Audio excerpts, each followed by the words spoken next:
I'm going to build this effect inside of a Fusion comp. Once we're in our Fusion comp, I'm going to select and add a background node to our media out and change the alpha all the way down to 0. I'm going to add another background here. I'm going to change the color to white and then go into the image, deselect auto resolution and change the height to 28 by 39. I'm going to attach this to our node tree and open our second viewer and place this into our second viewer. Whilst the background is selected, I'm going to add a polygon node here. Try my best to keep it centered here. I'm going to make our first line. Once you've changed it and made it to your liking, I'm going to add a transform node to this background here and decrease the Y scale. Once you're happy with the position, add a duplicate node.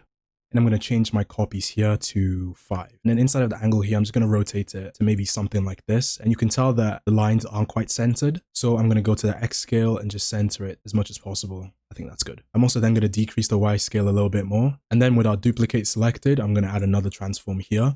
Going over into our angle, right clicking, and then hitting expression. I'm just going to paste this expression here, but you can find it in the description. And basically what this expression does is it rotates it randomly every frame. Now to add a little bit more variation, I'm going to copy and paste this here, add this to our node tree. I'm going to go over to our duplicate and increase to maybe 7. And then in our other viewer here, I'll change the thickness of it. Oh, and one thing that I forgot to mention is that in the bottom of your polygon inspector, the animation diamond is selected. So just unselect that. And then lastly, I'm just going to copy and paste the transform with the expression in. So we get something that looks like this.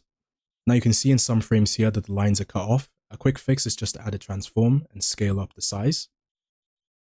Let's say I wanted to change the positions of these smaller lines here. Before you do so, make sure to deselect the transform with the expression in. I'm just going to change the angle here a little bit. And then one last finishing touch is adding a mask here to both of them. To change this to invert and then increase the soft edge.